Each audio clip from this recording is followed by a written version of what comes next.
We're going to hear from Don Tingen about the Palmgrove project. Thank you very much.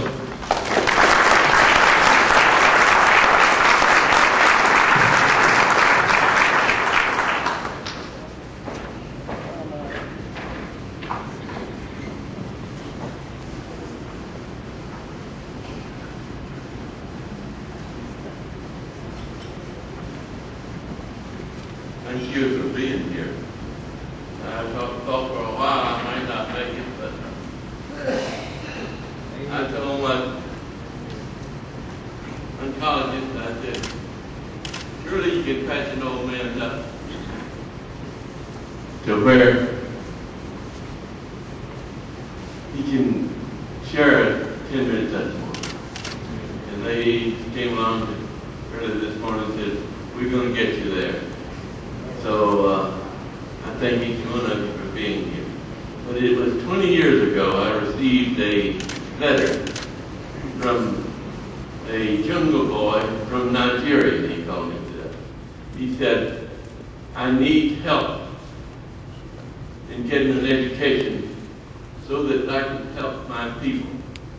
He said, if we don't get help in the jungles of Nigeria,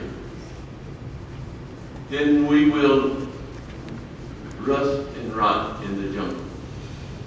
But with a Christian education, we can make it nation-born that will transform all of Nigeria and will fit into the culture of Africa. So he was asking for $200. Well, I decided that I would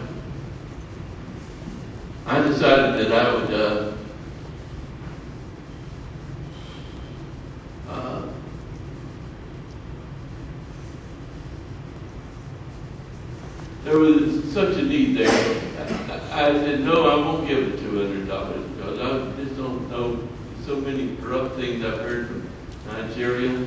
And so I dropped the letter in the trash, and as I walked away, the Lord said, it doesn't belong there. And then Mary, I gave it to Mary, and she said, we're not giving $200 to somebody we don't know in Nigeria. Then I saw her pick it up again. And so I said, you're having trouble with the letter. She said, yes, I am. I'm not going to send him $200. Let's send him $20 and see what happens to the $20. The $20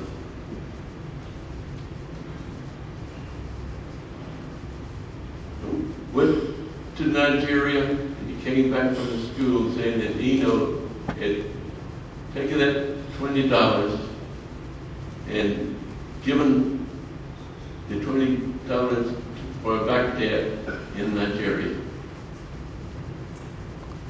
And they said, we can't afford to, but we've never had anyone offer, after they're out of school, to come back and pay a back debt. So we have reinstated it. We would give you permission that you might continue to give if you find it in your heart. So we continued to give, gave him money to get through that school. He went on and pursued and received a doctorate in rural sociology. And in the receiving of that doctorate in rural sociology, he started building a community. He started building brick-making equipment. And he had the people work. He was teaching them a trade. And the community started, he said, we need a school in it. So he started investing in the school. And they built their own first school without any help. But it was built out of concrete and brick. And with a very strong Christian basis. This was such a tremendous opportunity for them to help those government boys. They had a charge for bringing them in, but any kid come that didn't have their money that day, they were supposed to, what they call, drive them off. But they didn't. They're here to get an education. We're going to see that they get the education. And many of you helped me along the way. Bill Walker, thank you. And Garland Ramsey, thank you. Garland came to when he asked for a mission trip in Benin to take clothes over there. And Garland stepped forward, and having stepped forward, he got the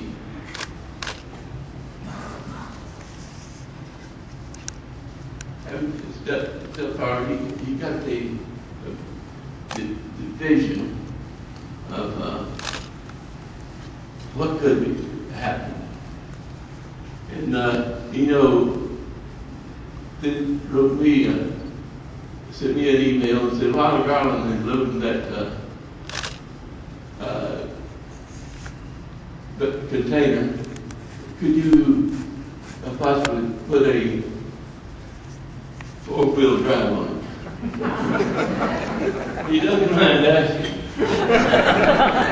And I don't have it to give, but when you tell people what the need is and they believe you, you give. And so the wonderful thing about this story is an ongoing story. He is believed to be owned by God, and he was in danger. So this is just because we make the right decision. It cost me $20 investment. And God took over that $20 investment and has made it thousands and thousands and thousands of dollars. I just thank you that Reverend Jackson, that you let us use your facilities here. And I thank each one of you that's encouraged us along the way. But we're going to make it. In worldwide Christian schools, when the need was so great, it came alongside us. We couldn't do it. But we're going to get the funds to get this job done. And along with worldwide Christian schools, along with everyone, we see that this is really the possibility of getting the job done and nation being built to the day. Thank you.